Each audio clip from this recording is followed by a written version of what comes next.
Kapag hindi mo tinanggap yung impeachment complaint, ikaw ay hindi tumutupad ng iyong tungkulin at dapat kang managot. By the Secretary of the House of Representatives of the supposed third impeachment complaint filed by the group of Attorney Mike Defensor, Attorney Topacio, Attorney Harold Respicio, Miss Kathy Binag, and some other complainants na nagsama-sama po to file this third complaint. And it would be interesting to note from Attorney Harold, ano po ba yung mga procedures, ano po ba yung mga legal implications pagdating po dito sa nangyari sa third impeachment complaint. So, without further ado, ang gusto ko po muna maitanong kay Attorney Harold, ano po pa muna itong impeachment proceedings at bakit ito importante? Oy, importante ito dahil ito lang ang tanging paraan para mapanagot natin ang ating presidente na si BBM. Wala na pong ibang paraan para mapanagot siya. Hindi mo siya pwedeng kasuhan sa ombudsman, hindi mo siya pwedeng kasuhan sa piskal, sa DOJ. Ang ibinibigay lamang ng konstitusyon na paraan para mapanagot ang isang leader ng bansa ay through impeachment. Kaya yun ang ginawa naming paraan noong Huwebes para siya ay mapanagot dahil siya ang ulo na nangyayaring korupsyon sa ating bansa. Kaso nga lang, since hindi nila pinatuloy yung impeachment, halata na ayaw nilang panagutin ang ating presidente. Kung ngayon pa nga lang, hindi nila pinagbibigyan na pamanagot ang ating presidente o marinig ng taong bayan ang kanyang accountability, meron ba silang kinakatakot? Exactly, no? And ano ho ba ang nakapaloob sa ating batas? At anong klaseng batas ang nagsasabi na dapat sa pamamaraan lamang ng impeachment pwedeng ipadaan para ang isang pinuno ng bansang Pilipinas ay matanggal sa pwesto? Hindi lamang batas, kundi ang saligang batas. Ayun. Ang presidente para mapanagot, ang tanging paraan lamang ay impeachment. After niya maging president, pwede na natin siyang kasuhan left and right.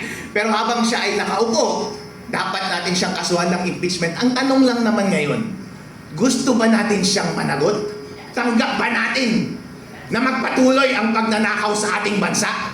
Kung hindi natin tanggap na magpatuloy ang kanilang ginagawang kakorupsyonan, walang ibang mas magandang panahon kundi ngayon at ang tanging paraan na lamang na yan ay impeachment at binibigyan tayo ng maayos na procedure ng ating saligang batas. Pero una pa lamang, hindi na nila tayo pinatuloy.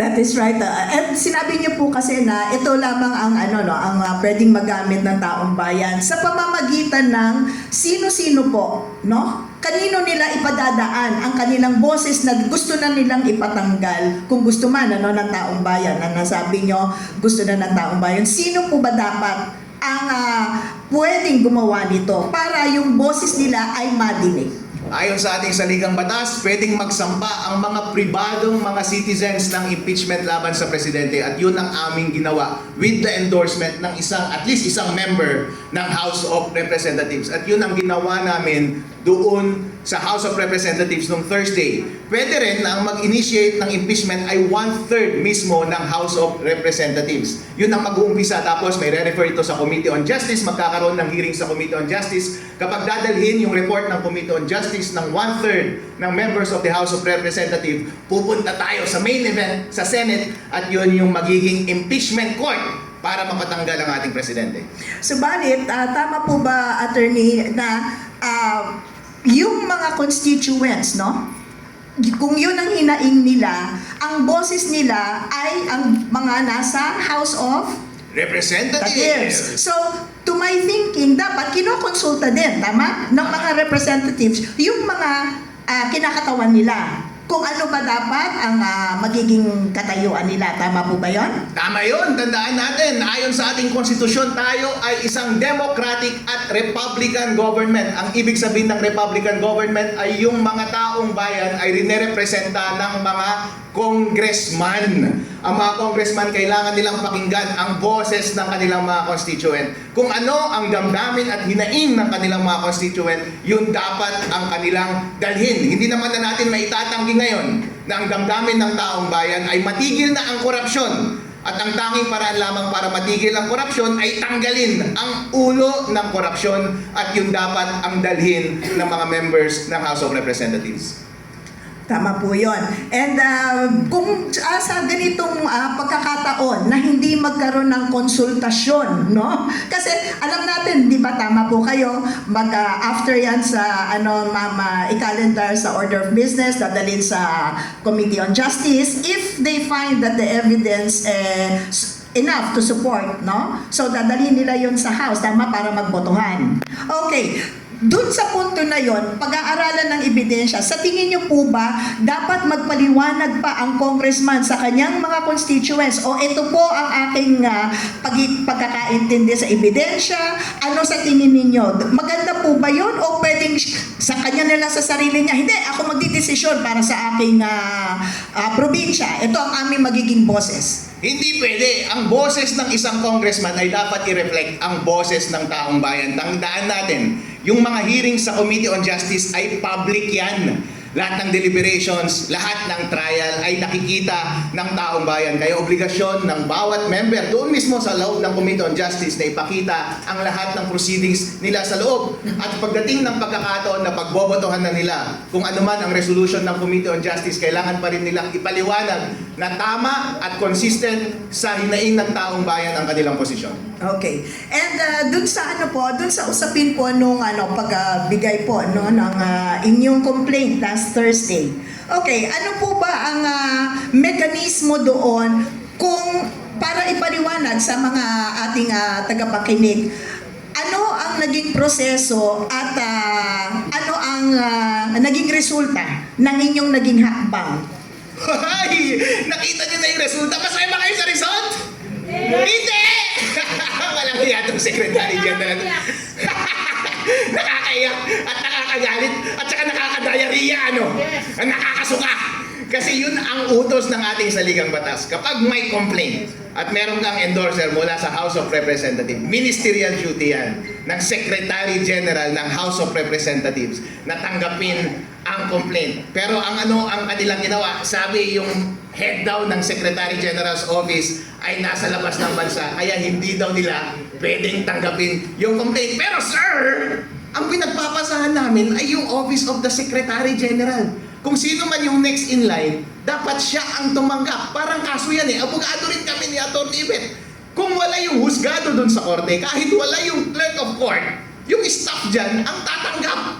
Yun din dapat ang ginawa ng Office of the Secretary General. Ang dami-daming tao dun. Ang dami-dami nating pinapasweldohan mga taong bayan. Bakit hindi nila ginagawa ang kanilang trabaho? Ang sinabi ng Deputy Bossing, hindi po kami authorized na mag-receive ng inyong complaint ngayong araw na ito. Tinanong namin, anong basis mo nilo? Bakit ayaw mong tanggapin yung aming complaint? Sabi niya, sir, hindi lang ako authorized. Sabihin mo kung anong basis mo in law. Bakit ayaw mong tanggapin ang aming complaint? Kasi, ayon sa batas, binibigyan ka na ng otoridad ang iyong office mismo na tanggapin ang aming complaint. Bakit hindi mo tinanggap? And nung sinabi nga po yun na hindi ako authorized, at the very least, to my thinking sana nilabas niya, ito ho ang duties and responsibilities ko. Agad dito lang ako. Tama? Inamin niya na siya yung next, tama po ba? Inamin niya na siya ang next in line. To me, para lang kung talaga gusto, tama po kayo, may batas di ba? If you're next in line, meron ka sets of duties and responsibilities, correct? He could have brought it out, correct? Tama, yun yung responsibilidad niya. Pero incriminating na yun. Siya na mismo yung nagle-layout ng kanyang liability ayon sa batas. Pero that is not necessary para mapanagot yung deputy na yun at para mapanagot yung Secretary Generals ng House of Representatives. Dahil malinaw na malinaw, naka-live tayo during that time at sapat ang ebidensya para sila ay mapanagot. Makakaasa po kayo na itong dalawang tao na ito at kung sino man ang kanilang kasabwat sa loob ng House Representative noong araw na yun ay mapapanagot at hindi nila maiiwasan ang paghihiganti ng batas. And what is the what is the implication pagdating naman sa boses ng taong bayan, no? So to me, ang impression, pwede akong mag-decide kung kailan ko kayo pakikinggan. Tama? Kasi kung sinasabi mo na nobody can receive it, then napuputol ang serbisyo ninyo sa taong bayan. Tama po ba yon? Tama. Pero yung tinutukoy natin na approach ay discretionary approach ang tawag doon. Kapag ikaw ay public official, dalawa lang naman ang approach mo sa iyong trabaho. Ministerial or discretionary. Kapag discretionary, meron kang leeway na tumanggi. Pero depende yan kung ano ang tungkulin na nasa harap mo ngayon. Ang pagtanggap ng impeachment complaint ay ministerial. Wala kang leeway na tumanggi. Dapat tanggapin mo yan in all events. Kapag hindi mo tinanggap yung impeachment complaint, ikaw ay hindi tumutupad ng iyong tungkulin at dapat kang managot. Okay. And mag-komento lang po kayo dito sa sinabi ng Supreme